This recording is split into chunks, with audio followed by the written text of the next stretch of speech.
This is Deb Helfrich, hashtag redheaded She-Hulk. Power was out pretty much exactly 36 hours. From 1 a.m. one day through a whole day to 1 p.m. I'm gonna ramble a bit. First 3 minutes, because these things freeze. And I don't know what part of it is. So I tend to come back to one that seems to work, but they freeze sometimes. So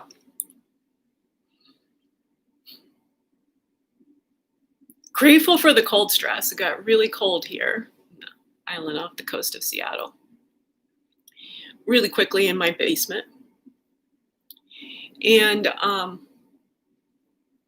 grateful for the cold stress. I was stressed over my financial situation, and maybe this had been the day when somebody noticed me and wanted to set up a meeting right then and there. Didn't happen. So A-okay. But even more importantly and profoundly, I wanted to jump up and do the work. This, y'all, my relationship. Socratic monologues. That's what I wanted to do. Creating your own right livelihood, even in the absence of any financial remuneration from the outside world. It's the ticket to your health. It's this thing that will balance out your life. Humans do,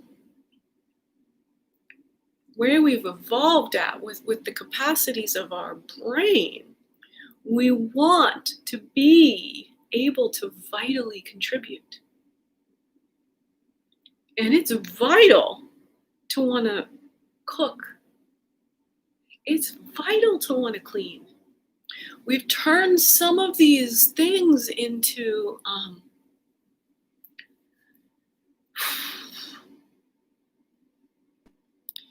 you can be a celebrity chef. The top 1% are making insane money. But everyone else that cooks, line cooks at every diner across America, they're really not respected. They're not paid livable wages. It's wrong. Cleaning again, it's sort of, we are no at the bottom, but and you have like these people on the HDTV becoming celebrities for, I guess, organization. I think there was a cleaning lady. I don't know.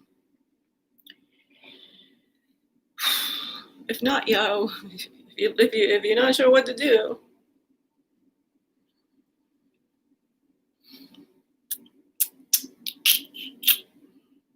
celebrity chefs, of course, brings up Dave Chappelle in Sticks and Stones, really reading Anthony Bourdain. This motherfucker had the best job ever. He really did. I mean, of course, I think Dave Chappelle has the best job ever. And I'm working really, really hard to be able to challenge him to some Socratic dialogues. And I think this is going to stick. We're almost hitting 4 minutes, and it almost always happens the very late 2s or 3 minutes in. So I think we can get on to the Elder Savanting. Full speed ahead. Elder Savanting. Savant syndrome, the whole idiot concept. What do we like? Why do we name things? What the hell is a cell phone? Truthfully. Do we need to use the word cellular? What is cellular? Like we don't understand cell biology, but we're walking around with our cells. What a misnomer. You just get down with the mobile, like the rest of the global Globiverse. And that didn't go anywhere. But this is how we play. It's how stand-up comics of philosophy create their world evolving one-woman Socratic monologues. I'm digging. We got a lot of great. So it had been Fastus Interruptus as well with the electricity out. That makes no sense. Trust me, I know. Because I was all like, oh, cold stress and fasting. Well, this is going to be good. But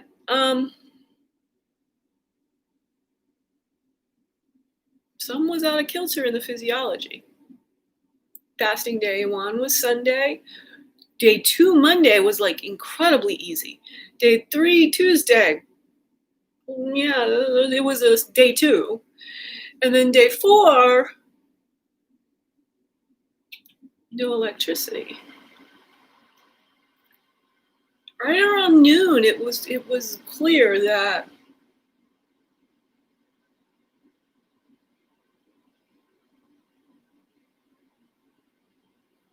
so I had some cashews, and it came right through. Definitely not a normal digestion of those cashews. Tiny, chalky, but didn't make any sense.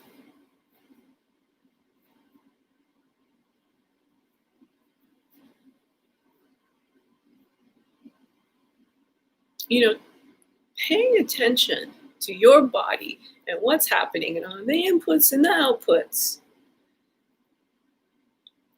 It's where our culture's failing us. Because you can notice, well, that's not normal. And now, what do I need to do? In my case, I'm certain. I just did an 18-day fast 6 weeks ago. So my body just might not be really ready for a really extended day fast. The 3 days hits all of the major targets. And every now and again, I might have hit just the right healing crisis as far as using the fat, this happening, that happening. Yesterday, I got the phone was relatively well charged. So I did 6 hours of distance healing tuning fork sessions. The fear, anxiety, and worry series of 3. And then the 2 mothers and father. So that might have created the feeling that, and I didn't really, because I do a 14-minute eating window. So having those cashews at noon, I would typically do more of a breakfasty situation. My intention really was back to normal the next day. But the power just didn't keep coming on and didn't keep coming on until 1 p.m. today.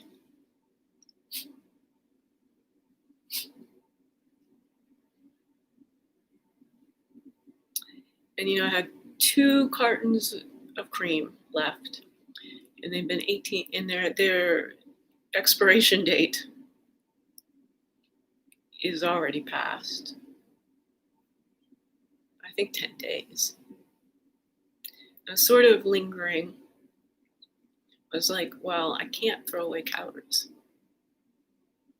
So we made some Rock-A-Cow mousse with the syrup, and and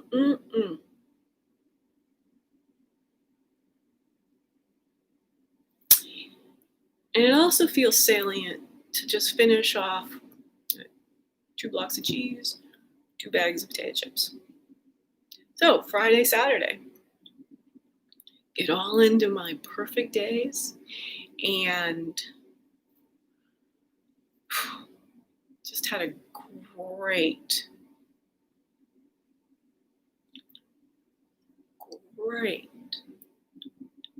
releasing limitation session. World class and very synchronous.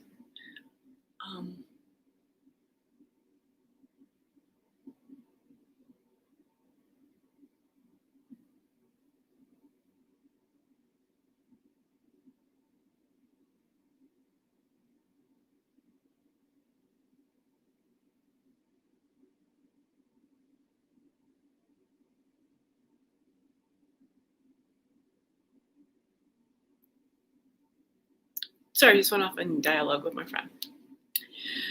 This is what we're like. This is what I can do in performance, that it's simply priceless. So not for Joe Q Public. Ultimately, it will be. Because see, what's going to happen is the principles of life-centered thinking are going to spread really quickly. Even if nobody knows what they're called, nobody gets the lingo of the math of life. The concept that life adds up differently, that we can't follow all of the rules of colonialization and industrialization and mechanization, digitization. These frameworks of human civilization and concepts that then inform human endeavor, they're faulty. They're really faulty. Where they cross the line from this is how stuff works, we make stuff in an assembly line. We can make people work as if they're in an assembly line, moving around papers in triplicate, day after day after day, having these reviews of their performance to do the same thing over and over again, just get better at doing the same thing over and over again. Making sandwich after sandwich after sandwich. Frying burger after burger after burger. These jobs should be paid a premium, not be minimum wage. That is really hard and stressful. That's a person who gets in a groove and then their brain isn't fully using a lot of the right brain capacities. Now, again, this is no individual. Come into the theory of it all. If the bulk of your life, and you work 40 hours a week after week after week, is being a fry cook. Again, we started out, I think it's a kind of a cool job. It is extremely useful to civilization. I want it paid more, but it is something that you do on autopilot after a certain extent. You're literally smelling and hearing the doneness. Right? You let the senses that we don't usually typically use mindfully, right? And you are. You don't think so? Fry cooks, they are smelling and hearing the sizzle. One or the other, both, and the really good ones, the ones who get you that crisp, I'm telling you, even though I should be like cold cut it out, that's basically all the protein I can have.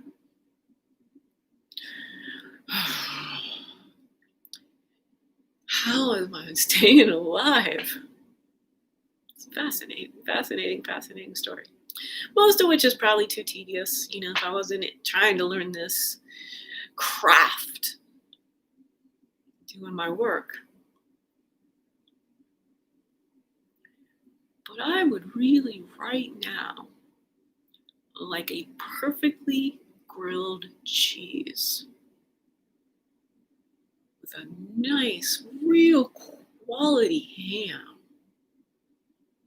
ham and cheese grilled sandwich. I'm feeling like I like some jalapeno. flavored kettle chips alongside that. And a ginger ale. Yeah. The craft of grilling bread. It's a grilled cheese situation.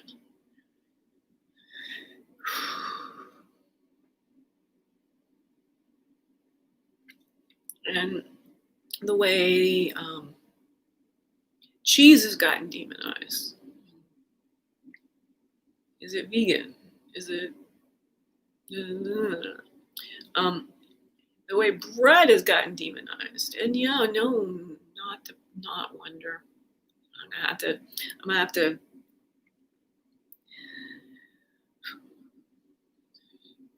defamation suits and everything. To be mindful.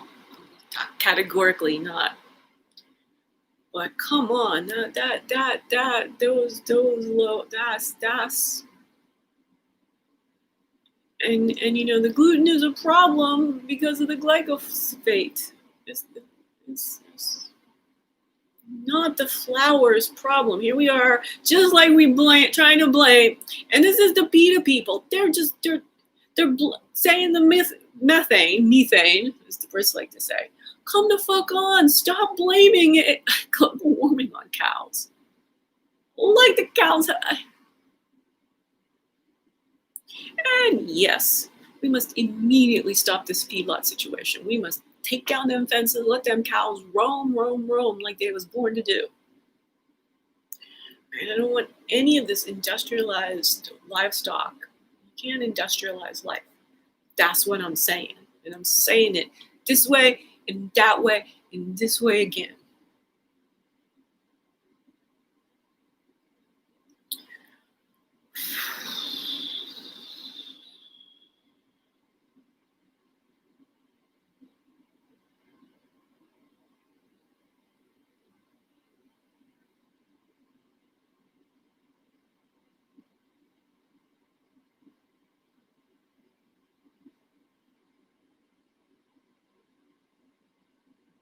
Talking again to my friend.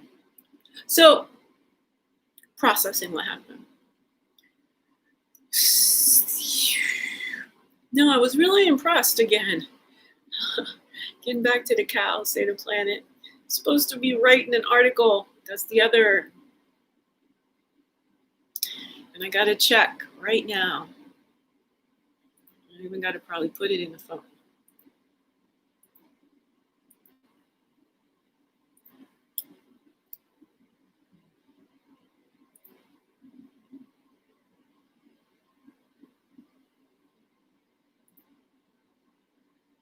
$8 a.m.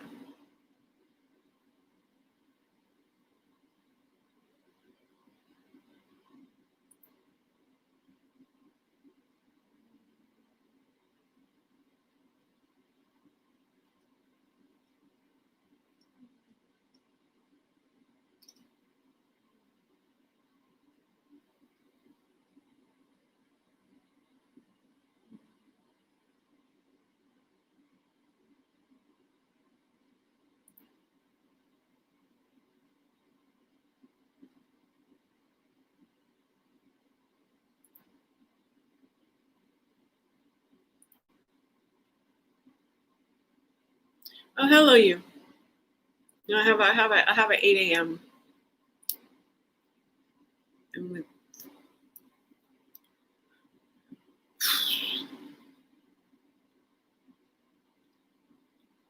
I've been waking up to the sun these last 2 days without electricity. I will not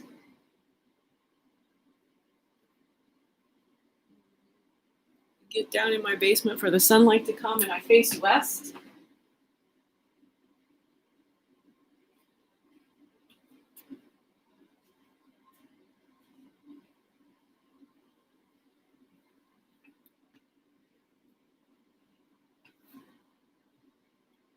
Okay.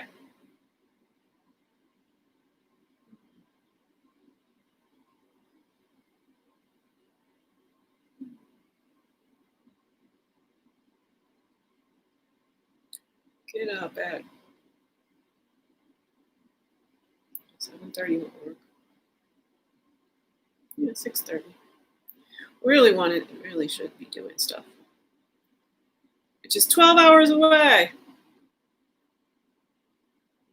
Think we can make it. Think we'll be all right. Hey.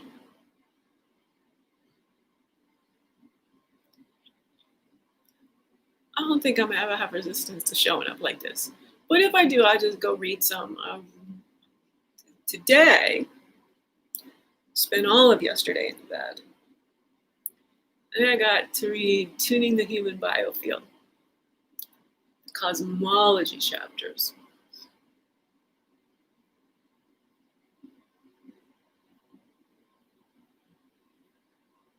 I owe Eileen Cusick so much.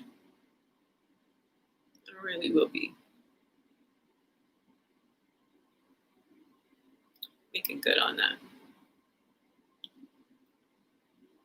To stay alive and not be homeless.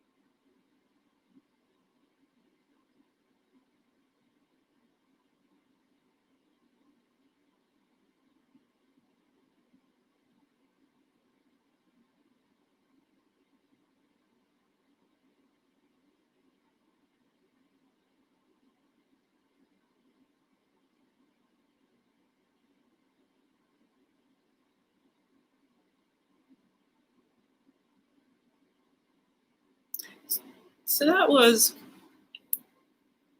I talked to my friend about my getting banned from reading, canceled from reading in first grade because I did it so well the very first time, the very first kid that read out loud. And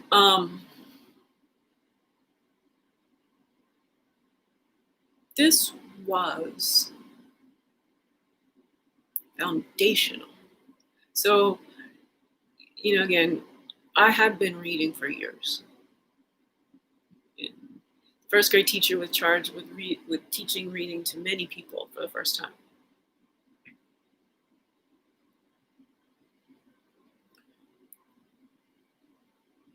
I mean, I didn't brag about this at the time, but I got the reading book. I went through it. I picked the largest word, and it was helicopter. And I'm like, well, that's sorted. Can I have a better book, more advanced book? And then, which I did get for myself, by the way. And me and the Carnegie Library.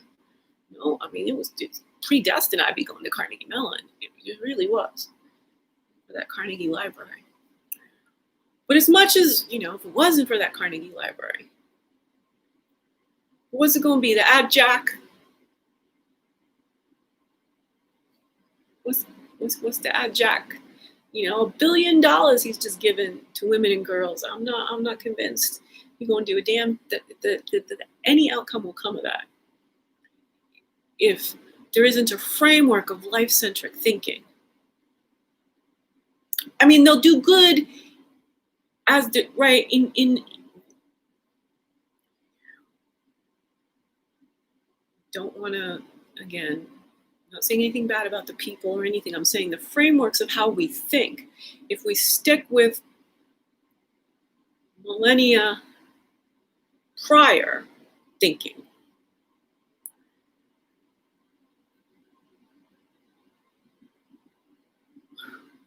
because I was just on the Twitter. You can just best tweet stream ever so far. This guy who's Yale and Oxford, and philosophy and linguists and gender. I really enjoy his stuff. It's just a wide range of really critical thinking stuff. And this one, he was looking for confirmation that languages like Turkish and Chinese and Swahili don't have gendered pronouns. You don't have to choose he or her. Like that's exceedingly new.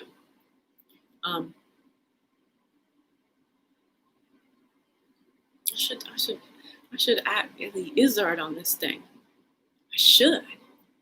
Chop it in the chat tomorrow. I also missed 2 days of Eddie's running. That didn't make me happy. No words from the beekeepers either.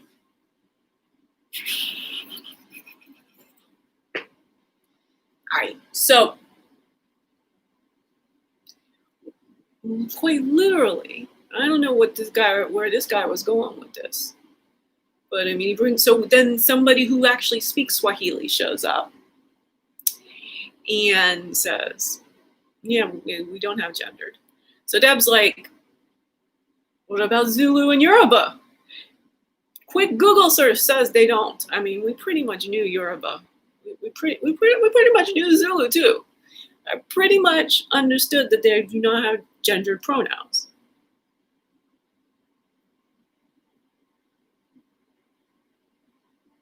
And since we all came from Africa, which is why I said we got to look into this.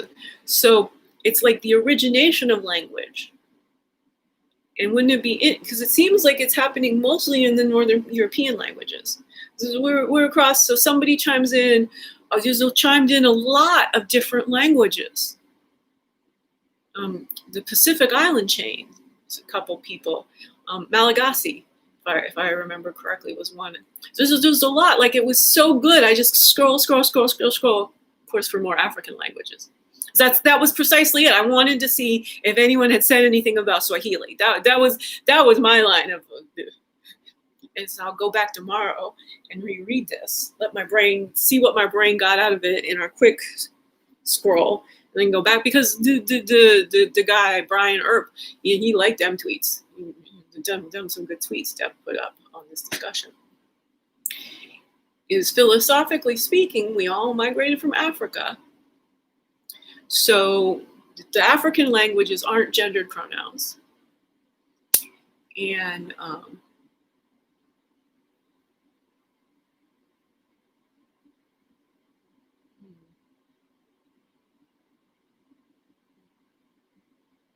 I should add Simon.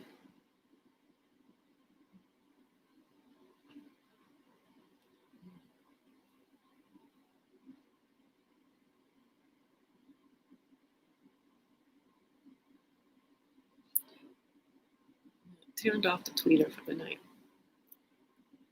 No, I'm getting good. That's a break. I'm doing good. And I mean, again, who needs to know about gender pronouns? Ms. Eddie and Simon, as a freaking father in America of 3 girls.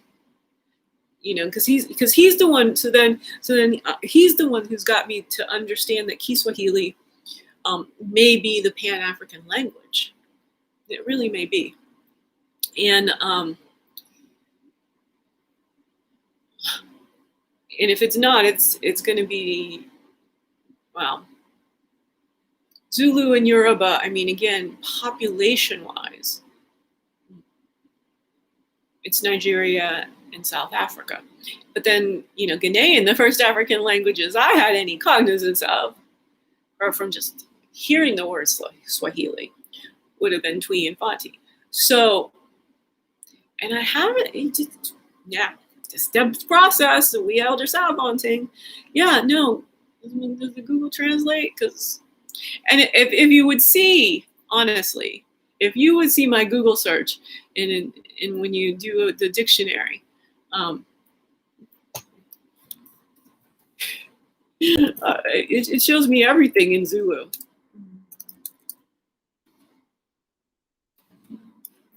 And it's funny, it knows after languages in Ghana.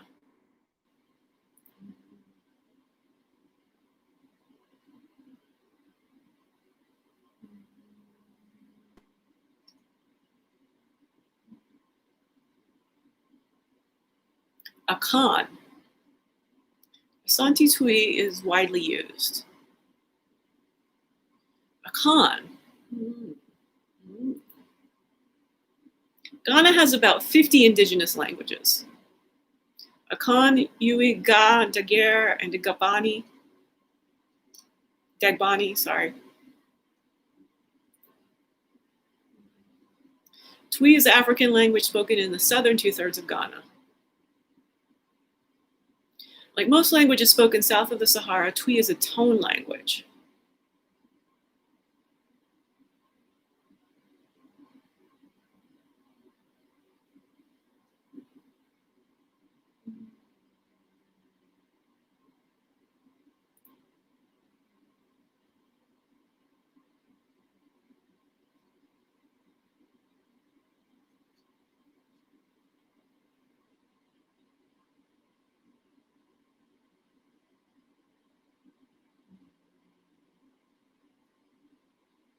Fascinating.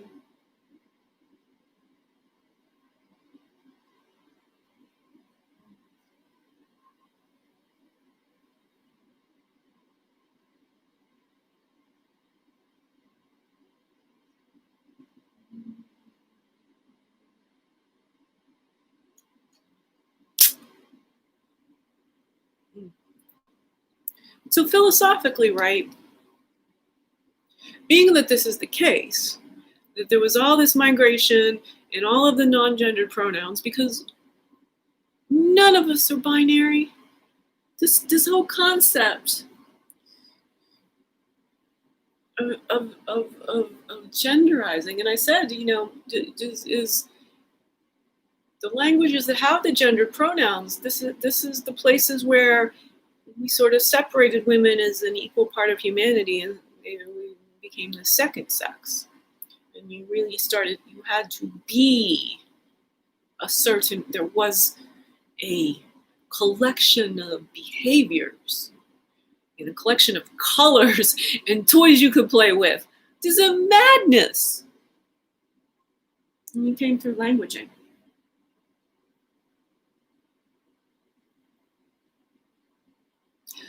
Language is a prison. Oh, language is such a prison.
Yeah. So, example of language being a prison, and this is interesting because this going away.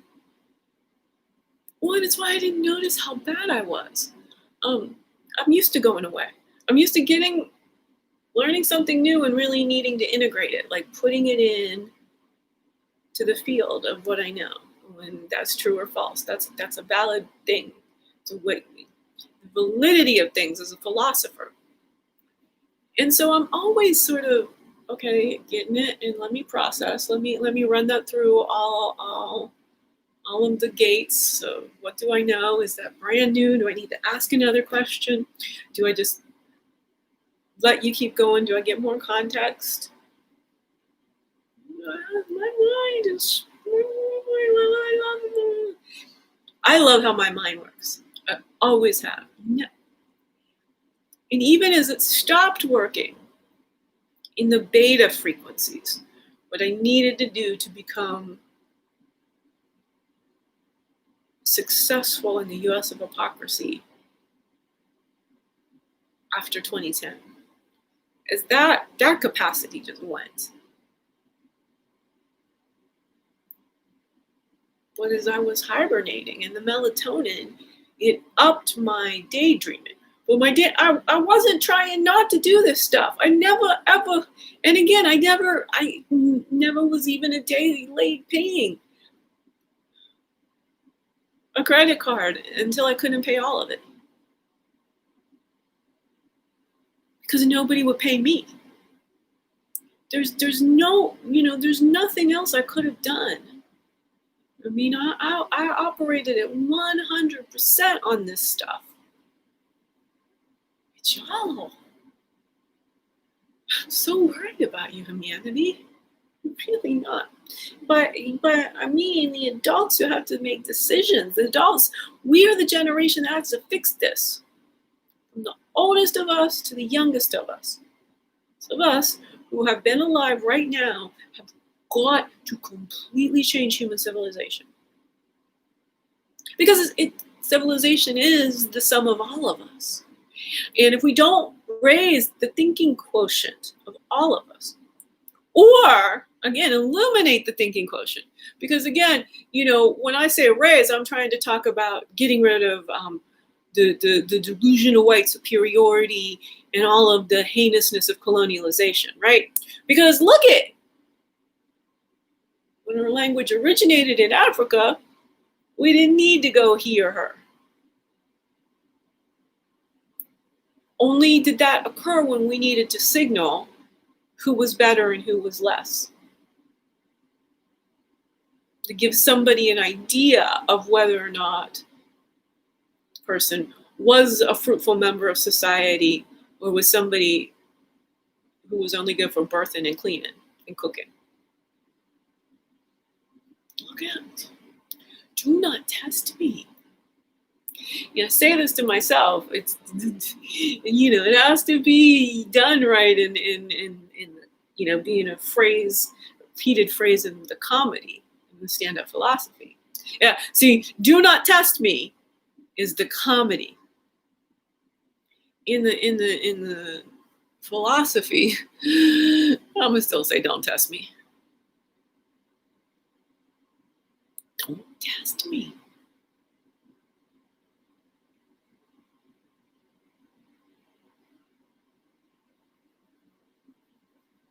She's Socrates of this decade, of this pivotal moment in the evolution of consciousness. It's not a grandiose, it's just the rareness of me. The 2% red hair, 333 pounds, right? I don't need, there's no subjectiveness to this. What I'm saying. There's a whole way that it can be subjective. The way I'm saying it is the rarity of my combination of life experiences.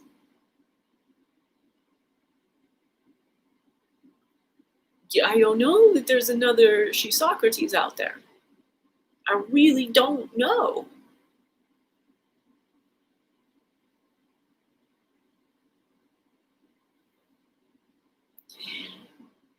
It's marvelous to get to be who I always thought I was.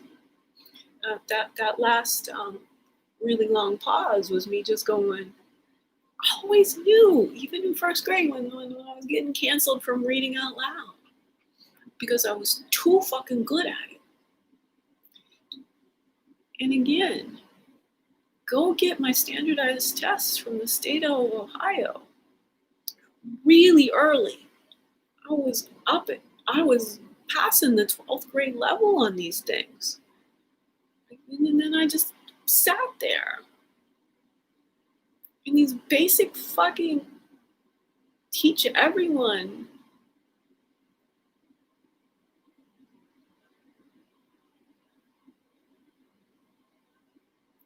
Bring my own books into class, keep myself occupied.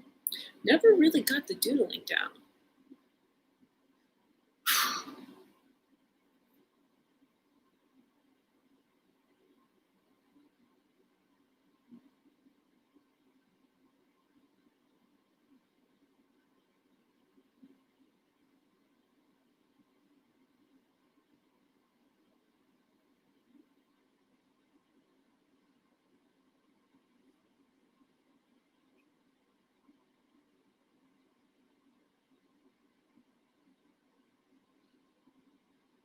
Yeah. It's the normal, like, brain functioning pause of, this series of thoughts is just going too fast for the mouth to come through. And part of this is having entrained to my friend, I can come up into all the fast talking. Also, um, some of what may have caused some of the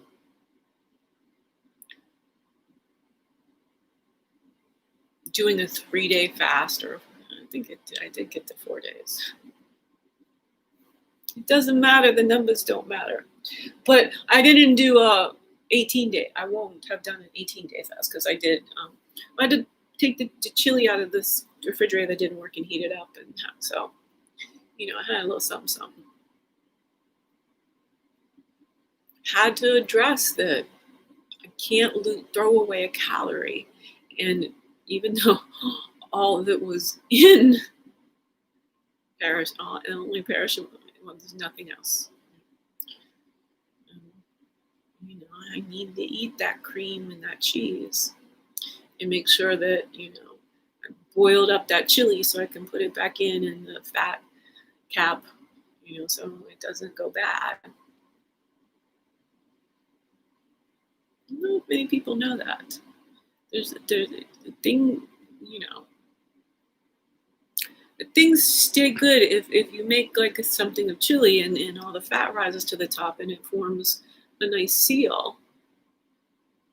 It's the oxygen that allows the bacteria and the mold, the things that make the food go bad. Put the fat on the top of it, things stay for quite some time.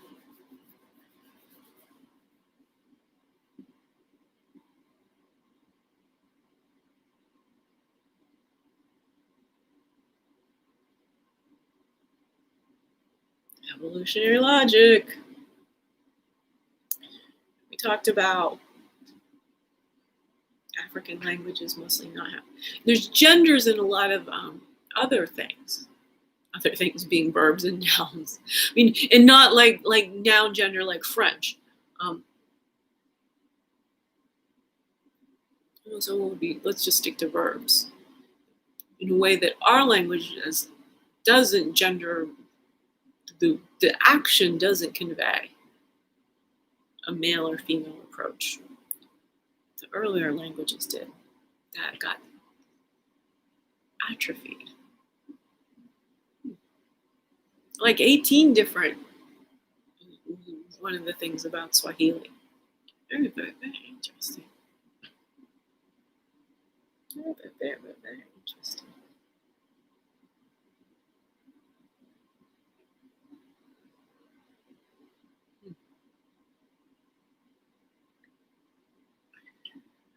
Really sorted this carbon the gateway gas.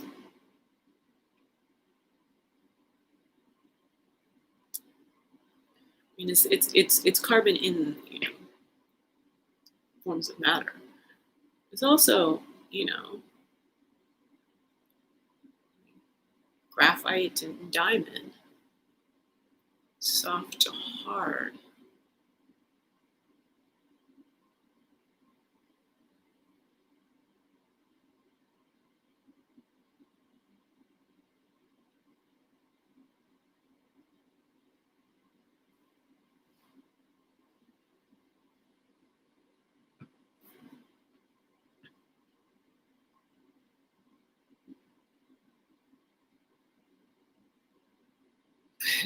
I'm on to boron.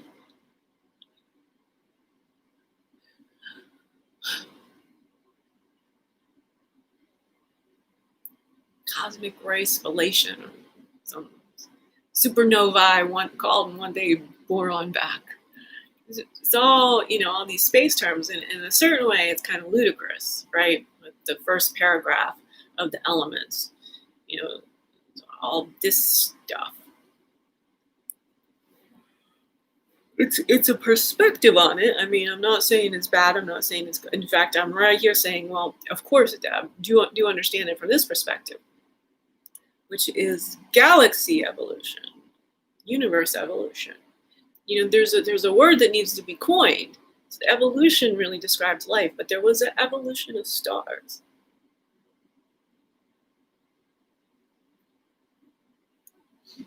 that, space, time,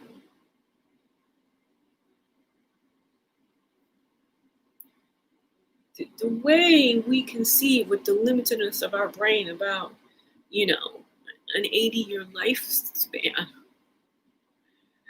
annual reviews, and monthly rent.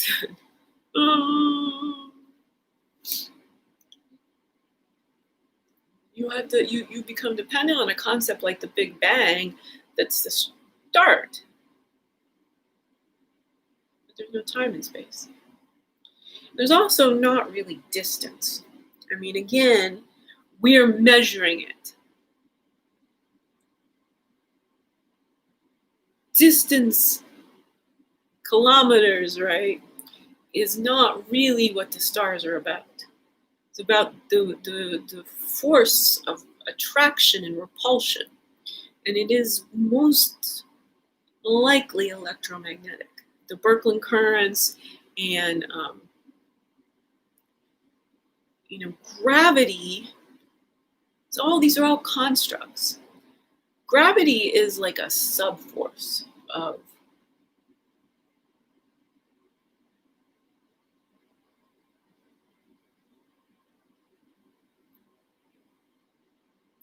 because literally the second law of thermodynamics doesn't work in space. It more than work in space. Because we are starlight, and there's all these quotes by Carl Sagan and Einstein, everything's vibration. And physicists have been saying this, but nobody's really done the logic from a human out perspective. What does it say about us? We're part of the universe. We did not arrive here from outer universe aliens. We're beamed down by any sort of deity. We really were not. Deities are personifications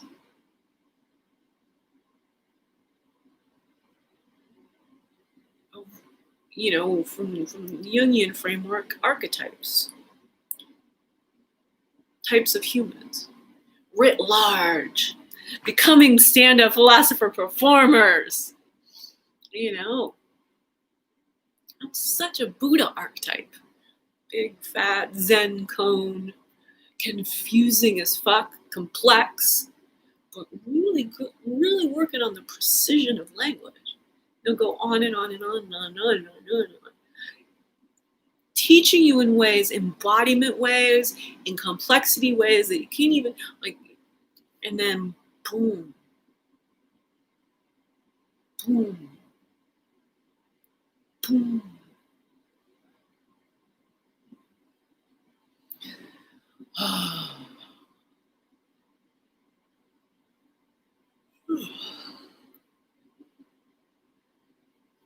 I'm having the power go all out and being forced to rest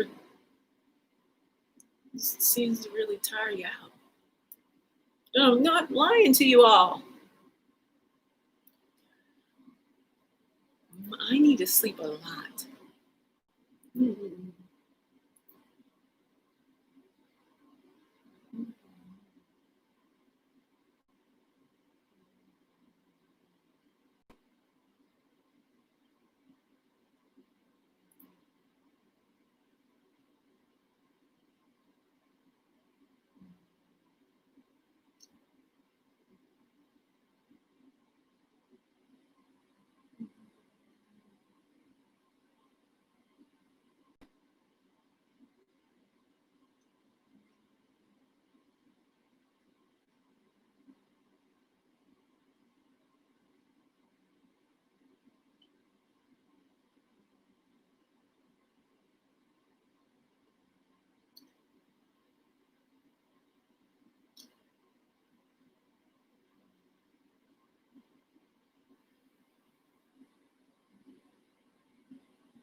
Oh, hello.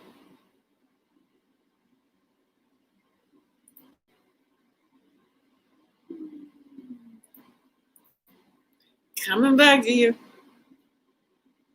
Okay.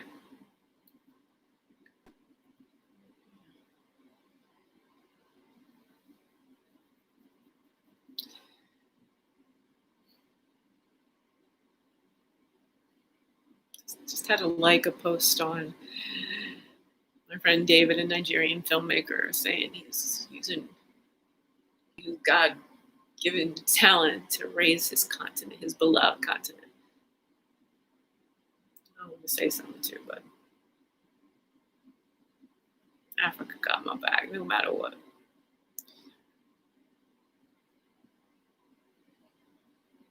And that's, I go off. You need me in context. That's the problem. You got to invest the time and need me in context. And, this would have been from my heart, but the question was, as clearly the yawns are going to start, and I should take advantage of them, and it's 7 p.m., so that's a reasonable bedtime for me.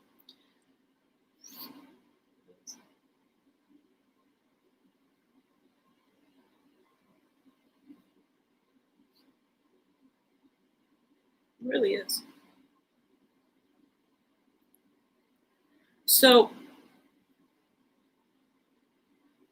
there was so much to process from reading to human biofield to cosmology, got to refine some things. Oh, one of the big ahas, and really just more that, I hadn't really went there. But there was some of the research on, the body being real high frequencies. Um, I'm a philosopher. I'm a thinker. I'm talking about the hertz of the brain, which is basically 99 and low. But what happens is, and then there's channels and where your saliva talks to your pancreas. There's a lot of carbohydrates. Got the insulin going. That's an afferent loop. That is an energetic communication. There may be some chemicals that might travel faster than the bolus of whatever you're chewing. There may be some biochemical.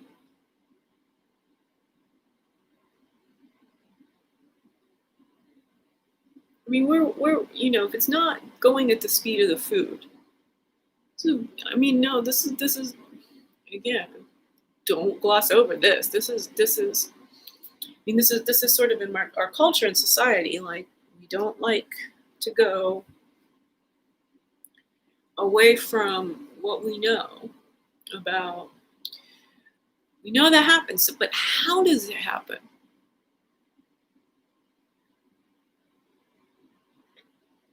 And the saliva is also signaling the stomach. How many enzymes? It's doing both.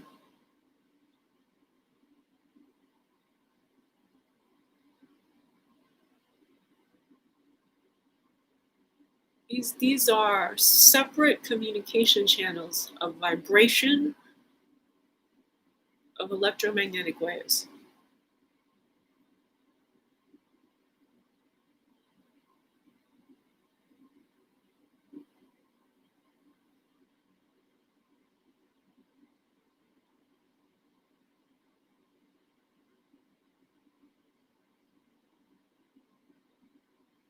What else? When you put something in your mouth, it's going through your digestive tract.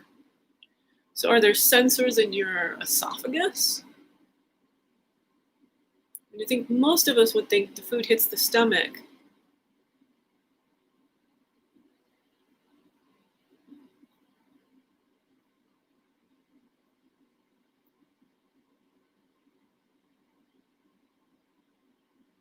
Pretty quickly.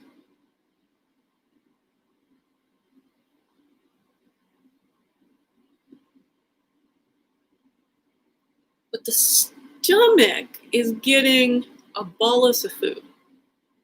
And then its job is to break it all down. Like it doesn't have any information. Don't think the stomach is, again, the acid. It's a breakdown. It's not an information. The mouth and the saliva is information. Like what's coming in, taste. Taste is a sense. The stomach, being internal organ, does not have that kind of sensory capacity, because things aren't absorbed into the bloodstream from your stomach. The stomach is all focused. Yeah. And you go, then what? Then it does that, and then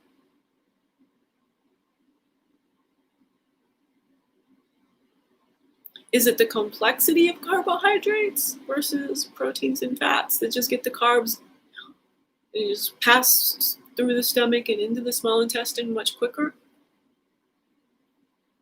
Or is there some internal stomach sensing of, especially thinking about,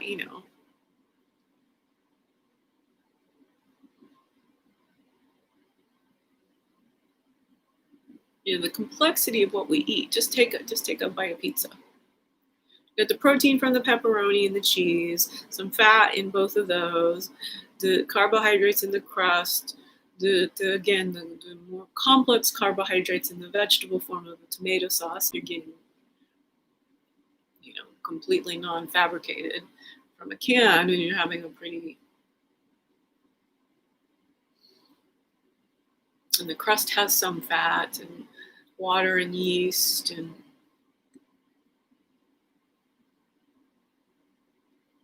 boy, the human body just is endlessly fascinating. And the practical thing about this is, of course, this is why we're saying chew it well. The longer the food is in there, maybe the better chewing. And of course, that's good for your esophagus. You don't want to be choking to death on too big a thing. It's good for your stomach because it doesn't need to over acidify itself. I don't chew very well. I will be honest about that. I am not a good chewer. I want to get the next, I chew till the taste is gone, and then never choked, never. So but I'm not like an over chewer or a thorough chewer. I'm low on the thoroughness of the chewing. I also would sometimes want to put new taste sensations in before quite finishing the first one. This is interesting. I just had that with a little bit of chili, topped it off with a few cashews, wanted a little something sweet, because just a few, about 20% of a serving, because I just want to see digestively. I think it was, again, the fasting situation, just being such a small. I had one serving for lunch. So it was a fast day yesterday. I think I said this out loud, but it's known to me. My stomach was making noise, so it wasn't so much the output.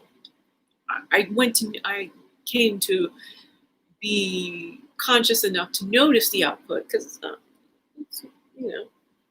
overall not really to this extent, making these kinds of direct correlations with it. My stomach was making noises consistently, and they weren't hunger. Just like okay, we're not digesting this all that well. Noises. And our stomach noises, again, this is a question. I had to ask this like 5 times. The answers were not easily forthcoming, because the framework of the context is some sort of muscular contraction. And I didn't want to go there, but so it was literally, so to ask the question 5 times, because there was this societal answer that wanted to come up, and I'm just like, don't go there, don't even think, don't. Like, I knew so well what that first answer would be, because I'm pretty sure it's gut bugs. It's the gas of gut bugs. there are certain that goes with grumblings. There are vibrational. There are some muscular contractions. Not saying that, but the real like symphony of noises, which I haven't experienced in so long.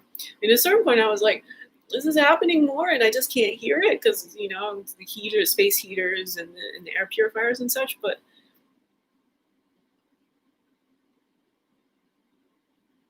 it was there's some, then I got the visual output from my body, and was present enough to be somehow noticing it. And that only happened, by the way, also, again, just environmentally, because the lights had just come back on. So it was just I was back to new sensing of having the lights on, and okay, finish that off. And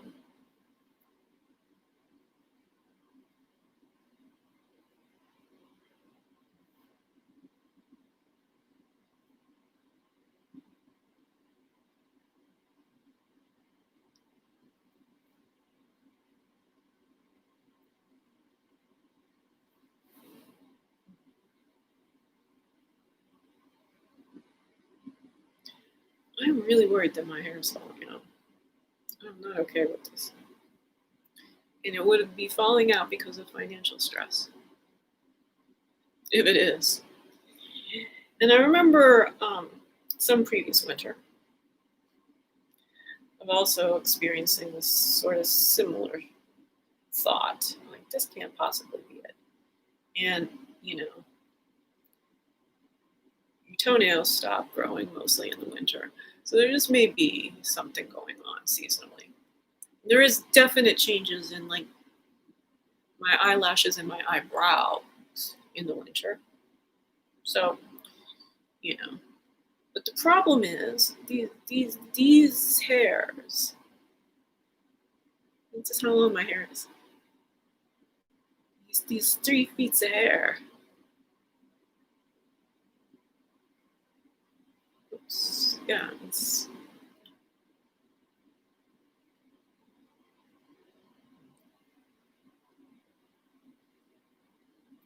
How long my hair is. 52. Am I gonna do? Don't want to be losing any of these red ones. So I only finger comb and very, but it's like now, like it's like I don't. Typically, I can really rarely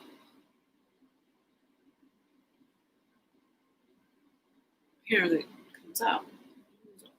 Oh, it's just coming out.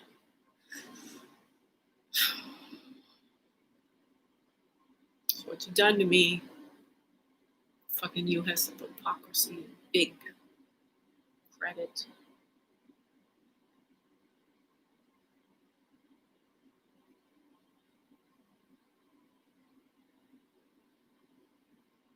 How digitization has stolen everyone's attention span.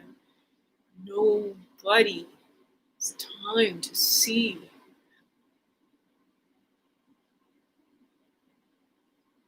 I still like calling myself the fifth element. At least I've done the fifth force.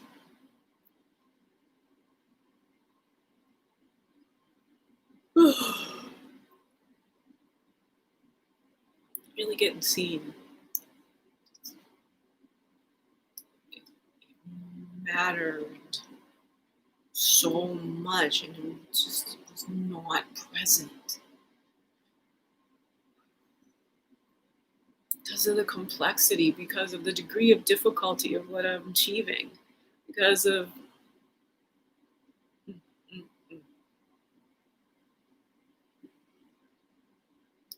so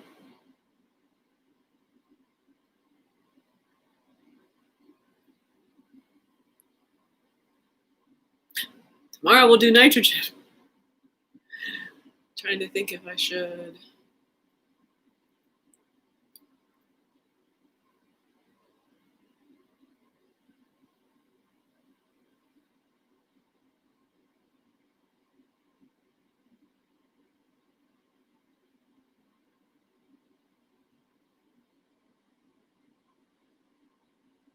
Yeah, I'm toast. In the trying to deal with the reality.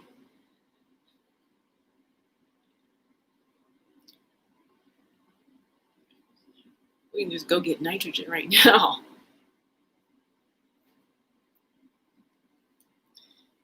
Doing the work that I do in the world, I'm good at it, and I deserve to be paid well because it's trying to stop our species from self-extincting.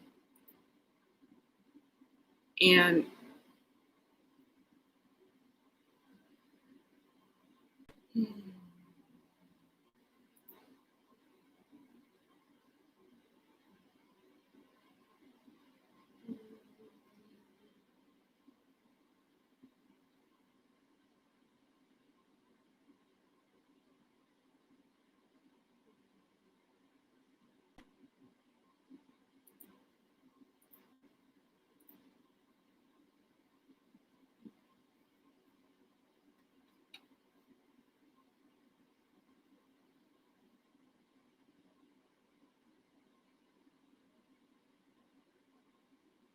Paul just, oh.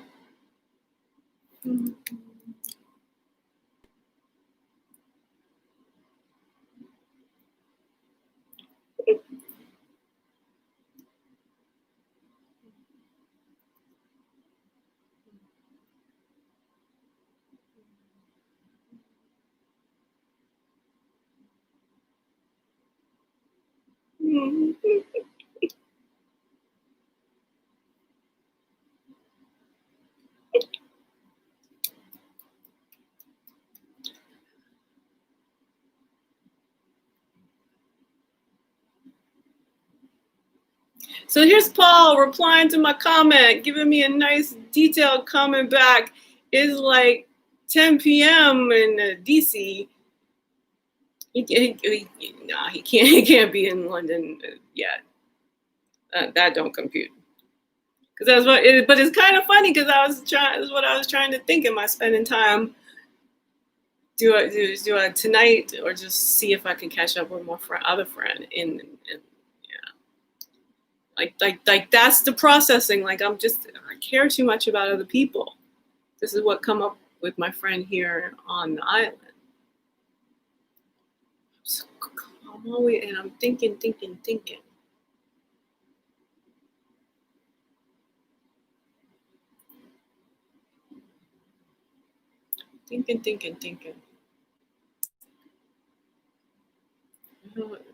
And carbon's still right there. I still got the carbon cycle. I was supposed to write that essay and I could make some money, $250 maybe. I could do something for me.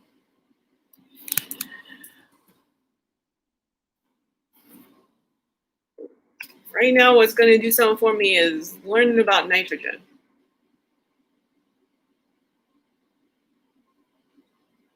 It's a colorless gas, liquid, or solid. Yeah, there's, you know.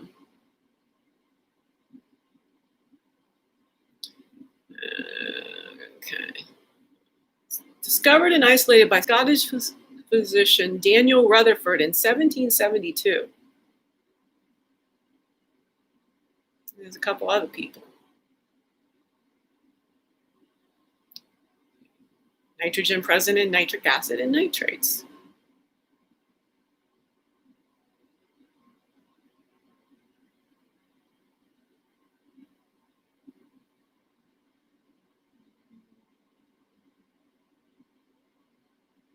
Common element. Yeah, so again, see, like they're not being, so the previously, right, the beryllium, boron, and carbon was all about the solar system in the first paragraph. This one about some guys, white guys, who gets credit.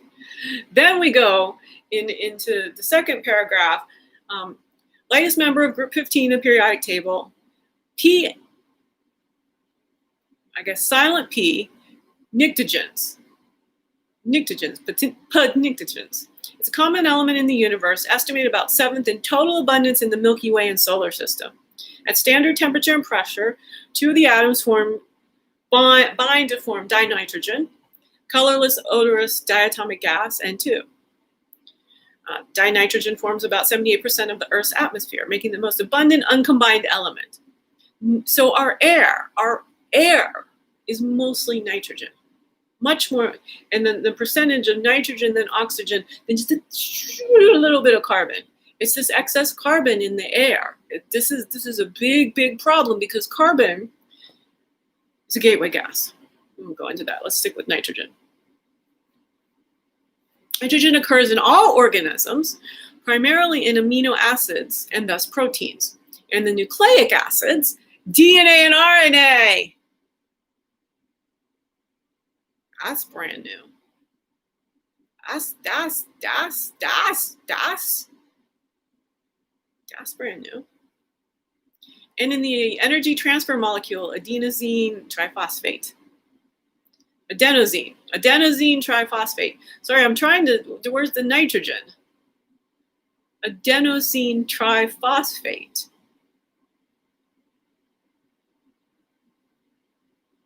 Nitrogen. I mean, I know it could be compounds and such and so forth. Don't get it twisted here. Nitrogen is primarily in amino acids. That's really marvelous. This big, this nitrogen. Whew. Nitroglycerin, this stuff is. Okay. Many industrially important compounds. So this is the third paragraph. Oh, let's just talk about industry. Can we stick with the element, please? Many industrially important compounds, such as ammonia, nitric acid, organic nitrates, propellants and explosives, and cyanides, contain nitrogen.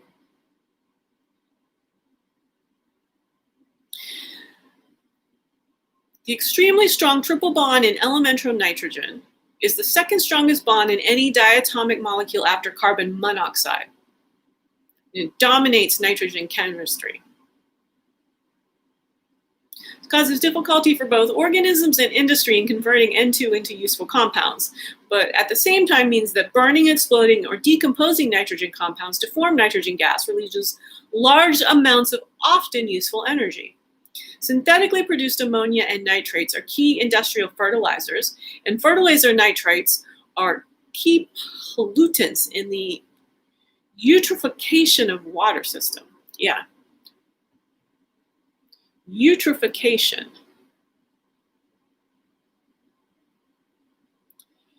Eutrophication, dystrophication, or hypertrophication is when a body of water becomes overly enriched with minerals and nutrients which induce excessive growth of algae. This process may result in oxygen depletion of the water body.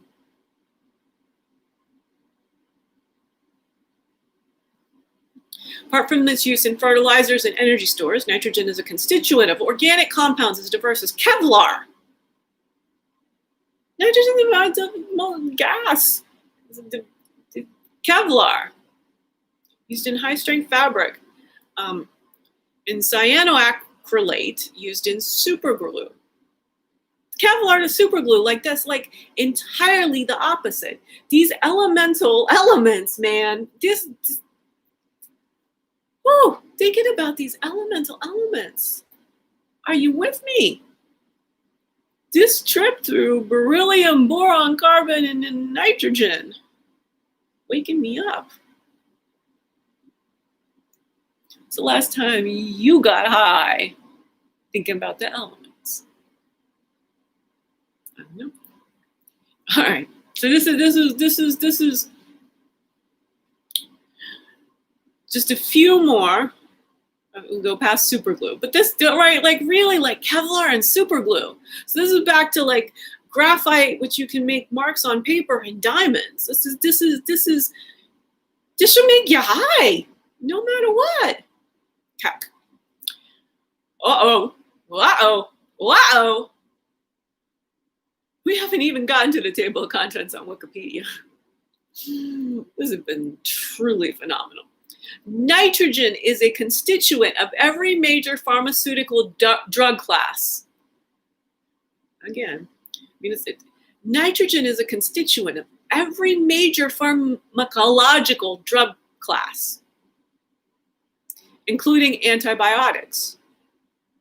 Many drugs are mimics or prodrugs. Prodrugs. I never heard that word. Oh, now something happened. I guess in the moving back and forth, I'm not able to get the. Many drugs are mimics or prodrugs of natural nitrogen-containing signal molecules. Here we go. For example, the organic nitrates, nitroglycerin, and nitroprusside control blood pressure by metabolizing into nitric oxide. Many notable nitrogen-containing drugs, such as the natural caffeine and morphine or the synthetic amphetamines, act on receptors of animal neurotransmitters.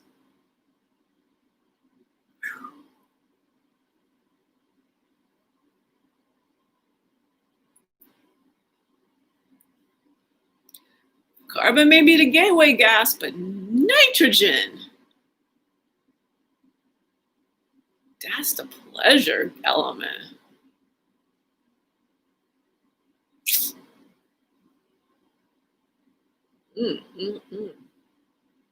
I think I'm getting a little crush on nitrogen over here.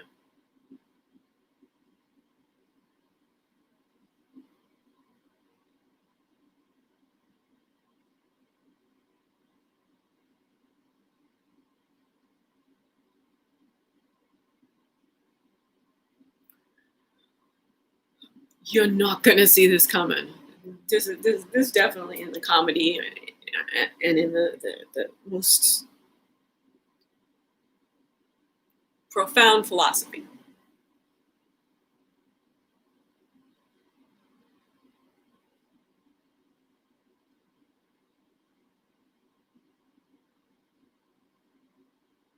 I lost my train of thought.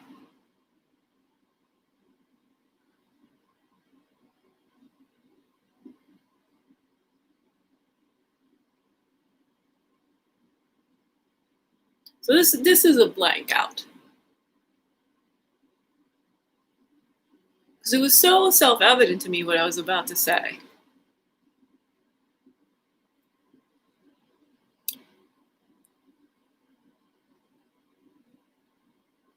Pleasure principle. Crush on nitrogen.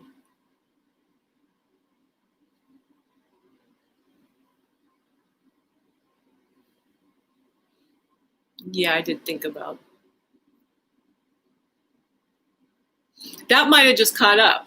That might have been like a biological signal. That might have been like the speed of nerves. That might have been like, okay, some of the lower parts might have just been like, oh yeah, shall we? Nitric oxide.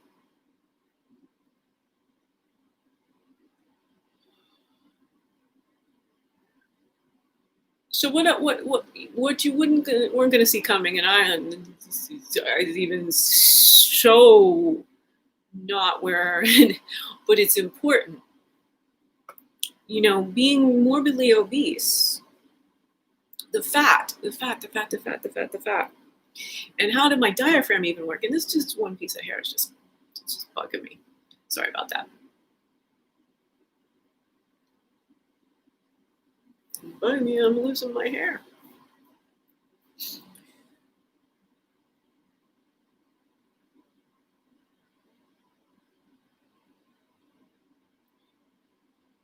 Nitrogen is the most abundant component of our air. You know, we've got this problem with the excess carbon.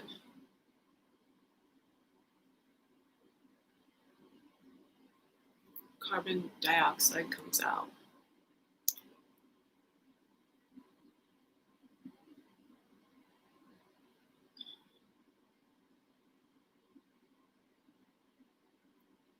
we're always thinking, in comes the oxygen, out goes the carbon dioxide.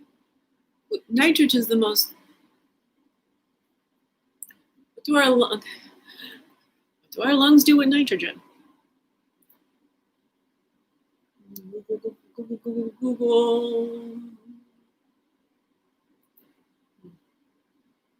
Yeah, no, I didn't need a new Google because I still had to deal with my. I got the Twee and Fonte. I thought Fonte was another language. I'm getting it now. Yeah. Mm-hmm. Google.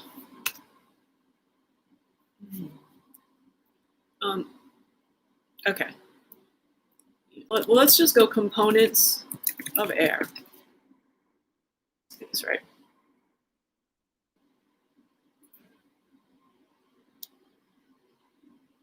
78% nitrogen, 21% oxygen.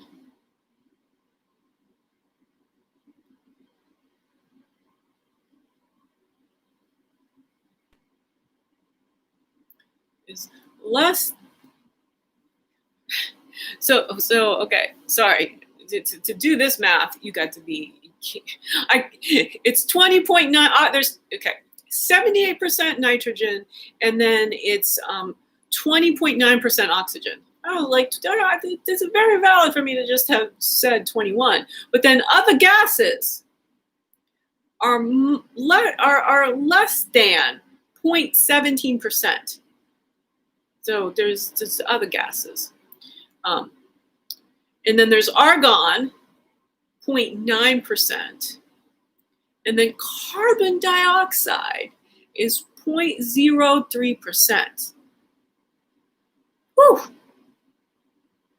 It's again like this is astounding. That we know that our lungs take in oxygen and they exhale carbon dioxide. But of the air, it's 78% nitrogen. Okay. All right. What does our lungs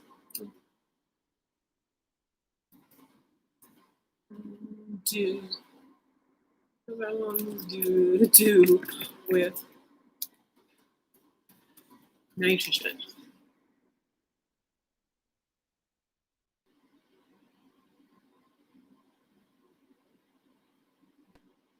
Why do we breathe out carbon dioxide?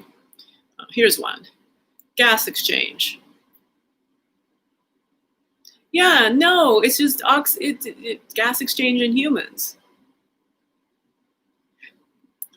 Observer effect on the nitrogen, y'all. Yeah, I'm gonna have to start getting some nitrogen t-shirts. There's one picture of the lungs, O2, red blood cells, organs, backup, carbon dioxide. Just not good enough.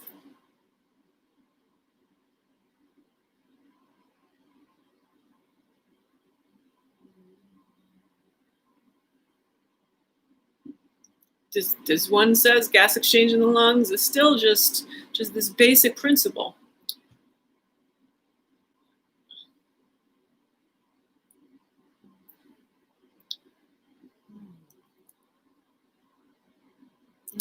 What does our body do with the nitrogen we inhale? Ah!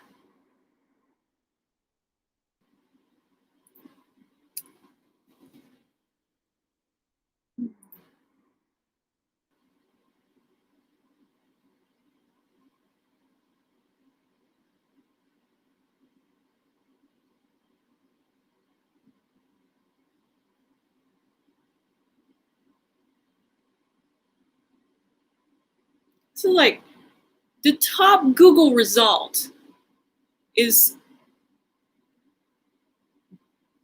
grandiose. Grandiose.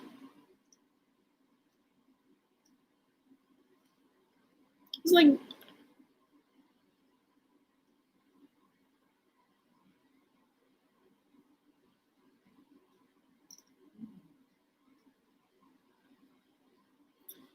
And he says, of course, it's 78% oxygen. We've already done that research. Thank you very much. So it's obvious it enters our body with every breath. I mean, by far and large. This nitrogen helps in protein synthesis, amino acids that influence growth, hormones, brain function, and the immune system. What organ processes it? And we've got the lungs, and there's all this detail. What does our body do with the nitrogen we inhale? Okay, so there's also asked.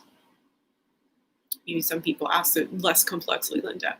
What happens to the nitrogen we breathe into our bodies? Nitrogen is inhaled and dissolved into our bloodstream. Some of it don't come back out with the carbon dioxide.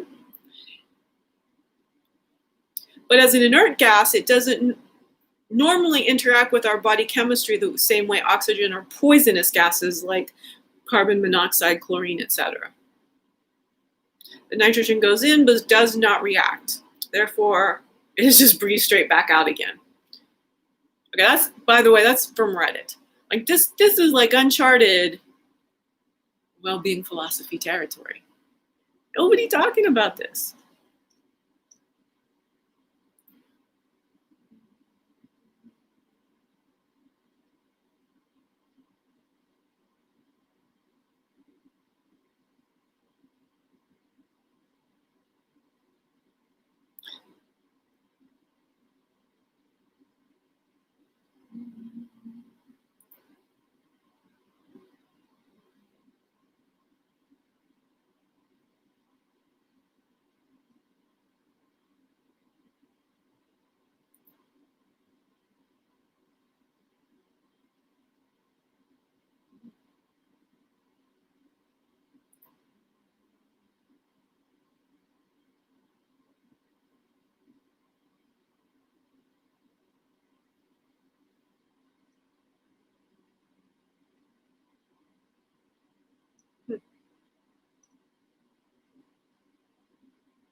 Very interesting.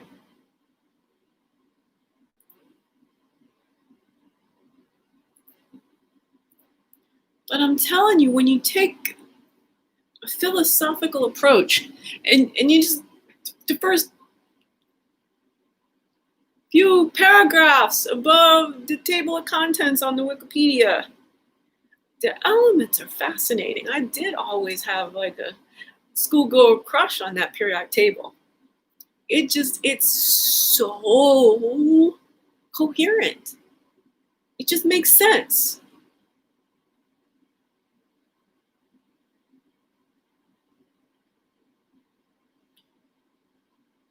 In the way evolution makes sense.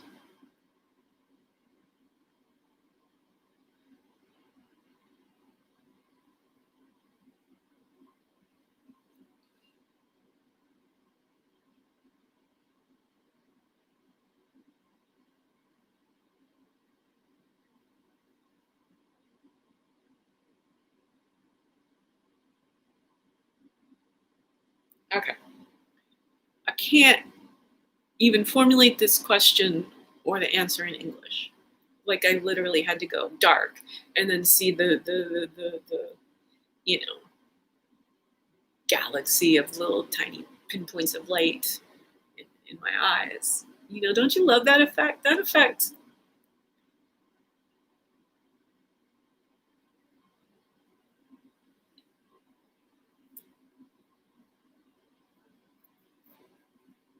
Reminds me to state loudly that I've now challenged my body, you know, in the days after turning 50, knowing that my life was really in jeopardy, sprung up. I mean, it just was so, I'm going to experience what it feels like to be in a lean body.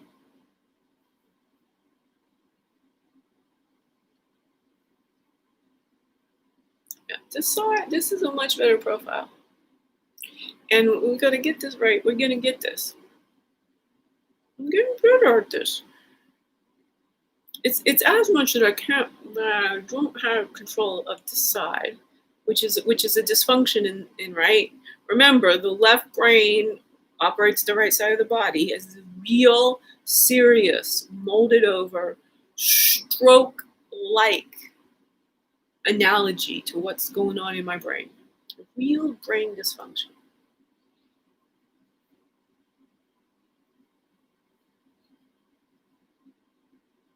And losing 150 pounds, like the amount of functionality I have regained, incredible.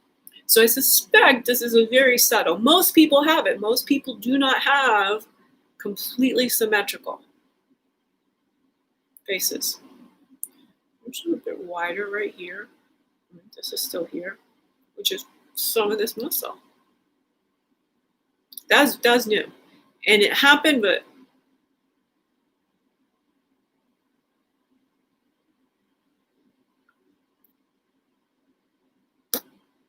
and this is how to do it. This is just precisely what I told myself. And just get on here. Yeah, okay.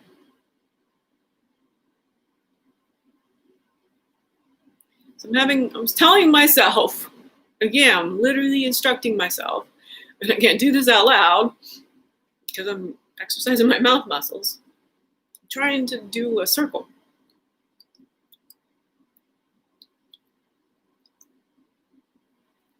It goes awry. I did it, I got one circle down, and then I'm in here like drill sergeanting nicely. But just like we want. No, that is all fascinating.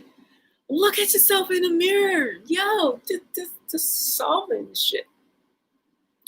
So I have set the intention, asking my subconscious right now to the globe, I'm saying someday in the very near future, I'm going to wake up and be like, I can see. I need these stinking reading glasses for the screens.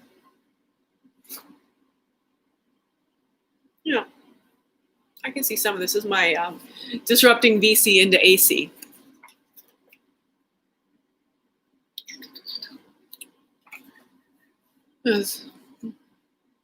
Green on green. That is a green pen on a green thing. You can't see text on the screen. Black text over the white background. I really don't like the black background.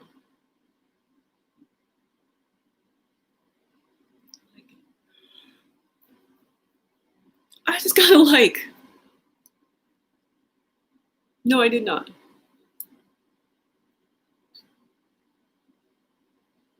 That's precisely, and so it's smooshing together. That zero, when I came back from the capability of reading my own handwriting, no, and come back on the screen, that zero was smooshed together.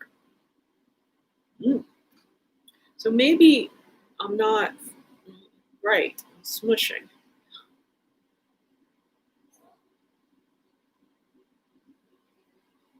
Right in the that feels really inner.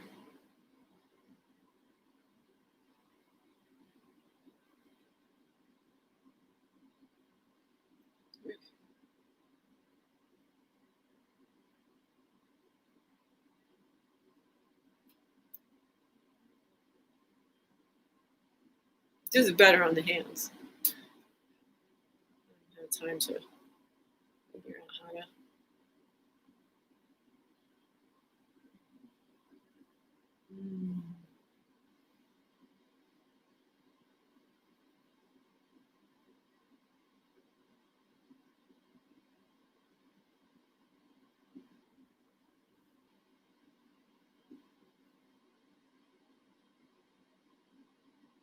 Nitrogen,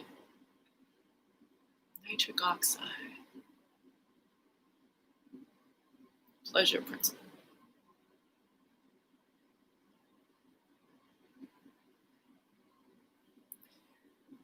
So we have no idea All 78% of nitrogen exhaled? Is it somehow there is some transfer from the lungs to the bloodstream? Is there the lungs is a closed system like that, so the stomach into the intestine, but the lungs, they don't. The nitrogen is the amino acids. We have to eat the nitrogen. And I know a friend that did the LinkedIn connection is trying to sell special nitrate supplements, which, in all honesty, probably really fruitful if you got all kinds of spare cash. It does seem, she said, well, but the body produces. Some of her lingo is the body produces. I have her here. She sent me some PDFs of some collateral for a supplement company that she works for. She's I don't know her degree, professional PhD or doctor kind of level in the biochemistry realm. And she said, she didn't really get my, she didn't get me either. I have not worked at this, pursuing every angle. But there was, it's the charges. It's the charges. And the gas. So plasma and gas are essentially the same thing. So this coming from biofieldtuning.com. Go buy a tuning fork. Buy a few. Just go to the distance recording sessions too, and buy a few that like things that aren't working for you, and let Eileen get you going. Get you all, get your biofield and get your fascia all moving. My legs look great. I'm feeling my body. We are really hitting the home stretch. We are really hitting the home stretch to lean. You can't imagine to be approaching 52 and being lean for the first time in your life.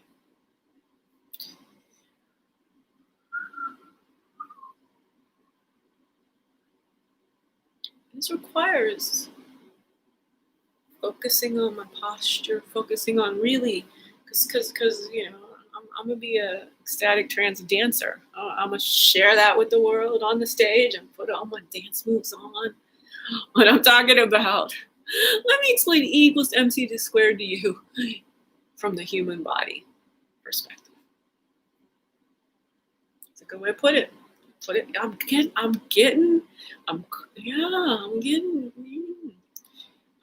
This is debness and getting into like really being able to share it with an audience of Mensa smart people, as I like to call it, but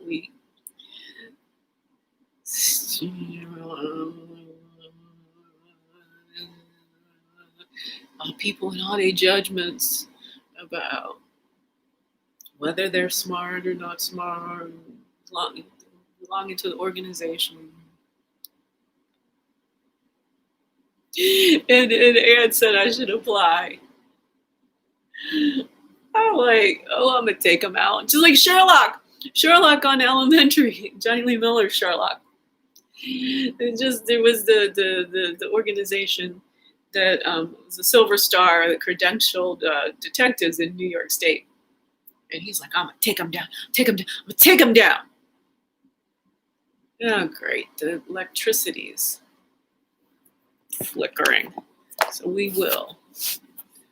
I don't know. Is it just my view that dimmed, or I don't think the camera. I see it sometimes.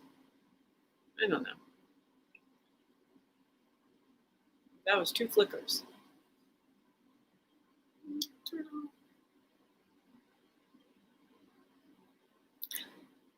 Another big thing of this, I'm down with the cold stress.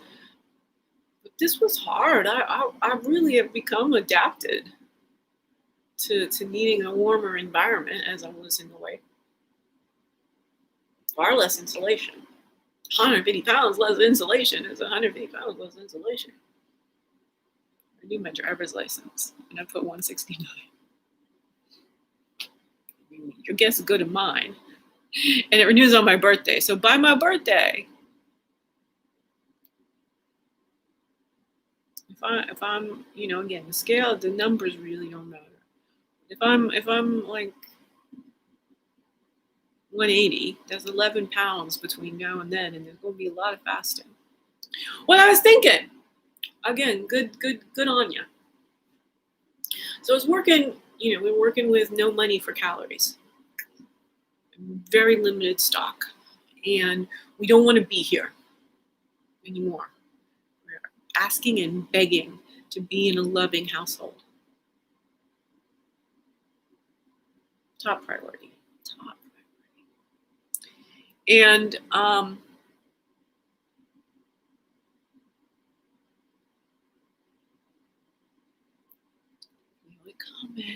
feel it coming. You just don't know the gratitude. You don't know that I'll be shifting of the gears. Just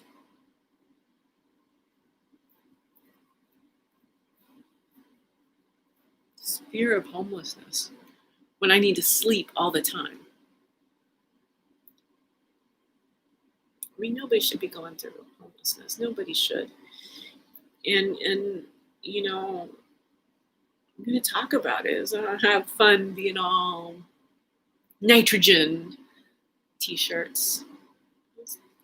Hey, if I make a nitrogen t-shirt, it's not the gateway gas. I'll find some cool phrase. Nitrogen's all that in a bag of chips. Carbon is the gateway gas, and nitrogen is all that in a bag of chips. That might work. Is probably not the final answer. I mean, the early version. Getting all my process down.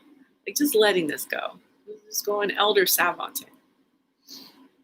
It's helping me get, whatever was previous was like 6 minutes.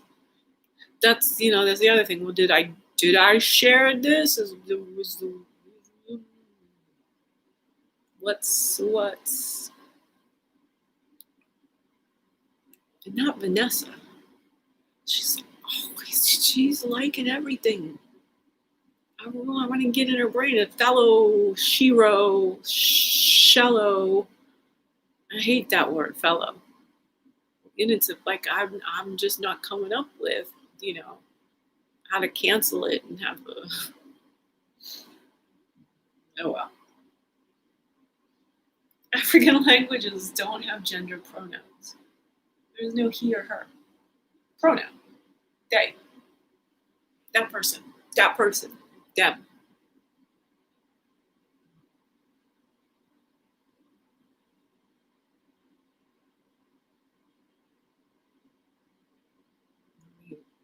Figure out a better word for tomboy too?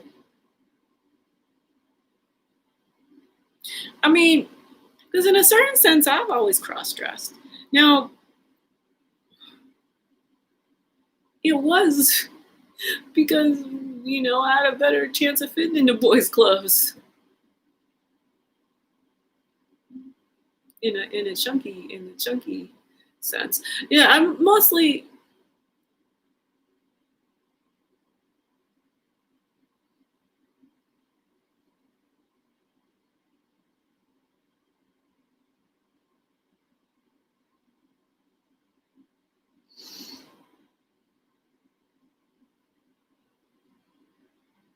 I was always a tomboy from first grade. There was this again, and I was telling my friend, and there's really something about first grade being 6 years old. It's the transition from operating primarily in theta brainwave state and starting to really have beta capacity and some of the executives, the prefrontal cortex, if you want to talk about it in that dimension, having those come on. And now I'm in a dilemma. Do I keep ranting on? Can I turn the power off? I unplugged the magnetic plug of the MacBook. I love this magnetic plug. But, I'm sort of like, well, I want to keep the charge just in case there's more sputtering of the electricity.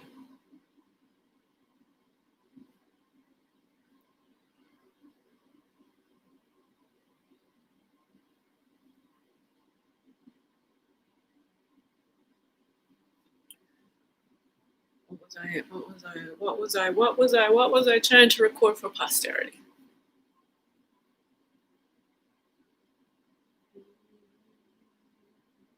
The face?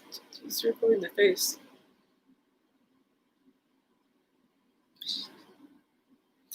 Yes, that's precisely what I was trying to record for posterity. Don't just let yourself go. And if you move, you might really just get it. So what I wanted to do is say, so instead of trying to do a big chunk, that might be something you can only do quarterly, or 3 times a year. Like there might, especially again, what it could have happened 150 pounds ago. We're starting to really and need to adapt downward in caloric intake overall. Dialing in to that 2,000 calories for active woman sort of situation. And so maybe finish up the couple last things that need to be eaten because they went through 18 hours of no electricity. And then not the first time, this is like the 4th time this has happened this winter.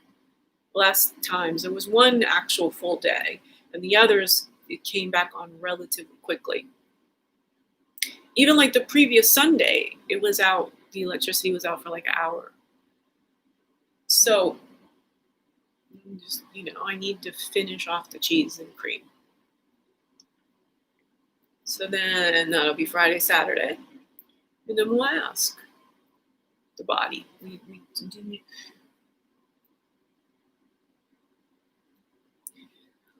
But I'm thinking again there should, it's not just feast or famine anymore. That works so well. And it is once we get into life, we'll know how to our lean state, which we're looking for 133.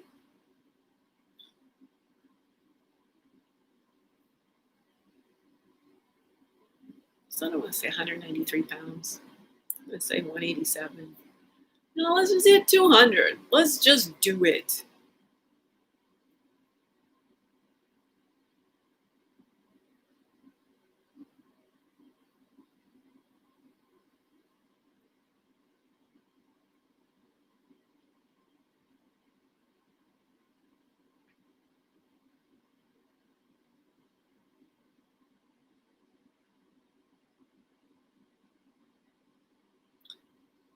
Say it. I mean, I know it's, but it's a thing about saying it as an option, because I did do the thing of my culture and society is performance fasting, because we set out to only do a 7-day fast, and 7-day fasts are sufficient enough. The 18 days just happened.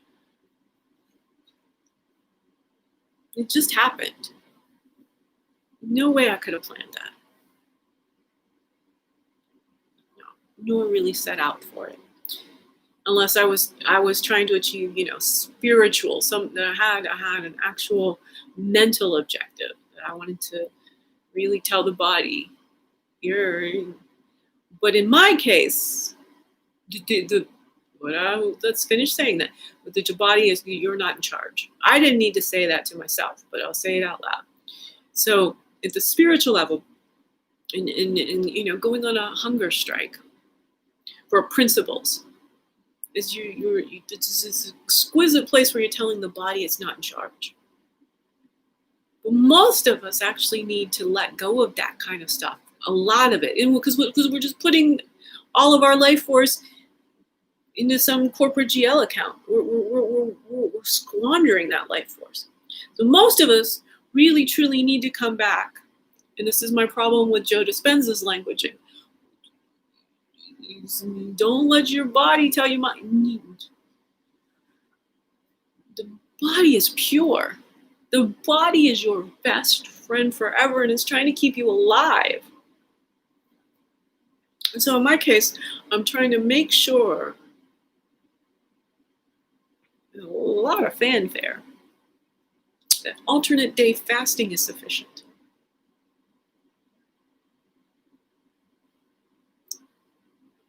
I do alternate day fasting, that's not eating 15 days a month.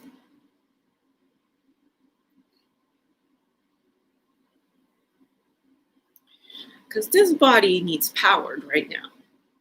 I'm getting I mean, we just did a full body scan. That was that stutter. Full body scan is we're doing major remodeling. And we need to get a new home. We need to be prepared for whatever that might take. It might take a lot. I'm not so this chin situation.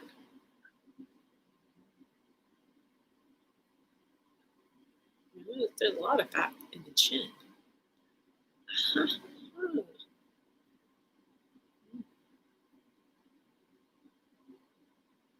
Fatty chin. Big, just I don't know. I do not know what I'm going to look like. From one face to another, astounding.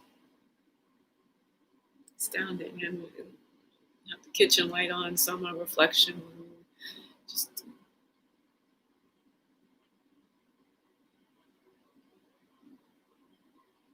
and even it's when I was losing inch after inch after inch of that being well over 60 inches around. It was so visually obvious. As it's become less so, and most especially because what happens is, again, you get the thin wrists, everything starts getting. There's still some to pinch here, so I'm really fascinated about what I'm going to look like.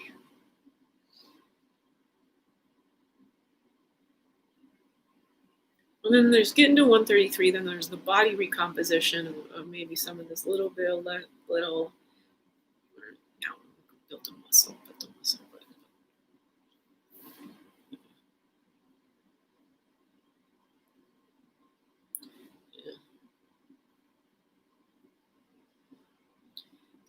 There is a twitch in here. There is a real twitch in here, which we want to have. It's just, it broke my left arm in 3rd grade.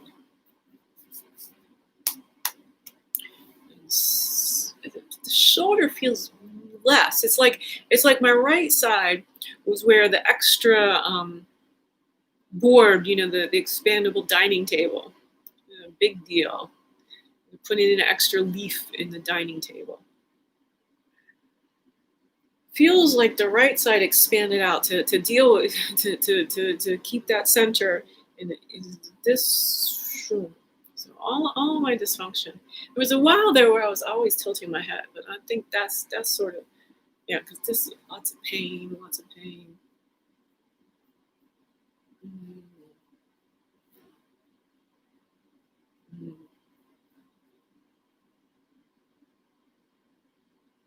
Alternate day fasting.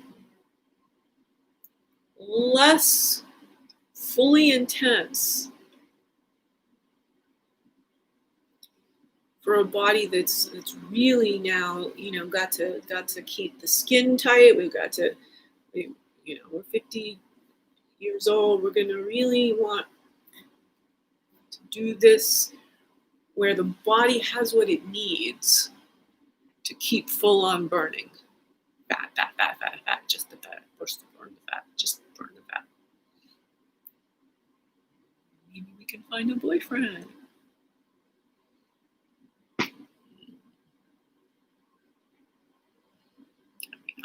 I'm fit enough right now.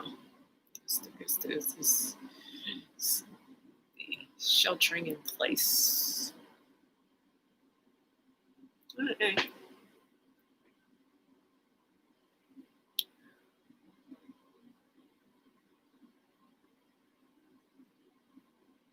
Yeah, just about 2 hours, coming up on 8 o'clock. That's a normal bedtime. I was thinking, oh, I can make a hot water bottle for my feet.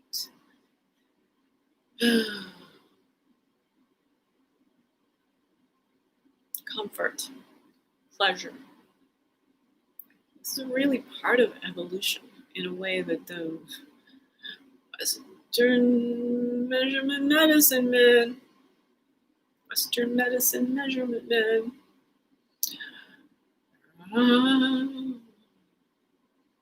They'll get you addicted on opioid pills. That they'll do. Yeah, I gotta stop. This one goes well. There's a real. I cannot consciously operate my facial muscles. Fascinating, huh?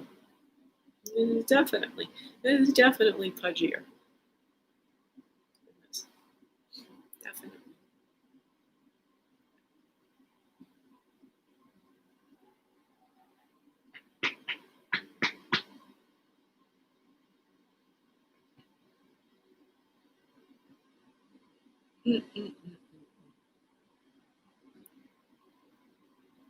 Harmony, y'all.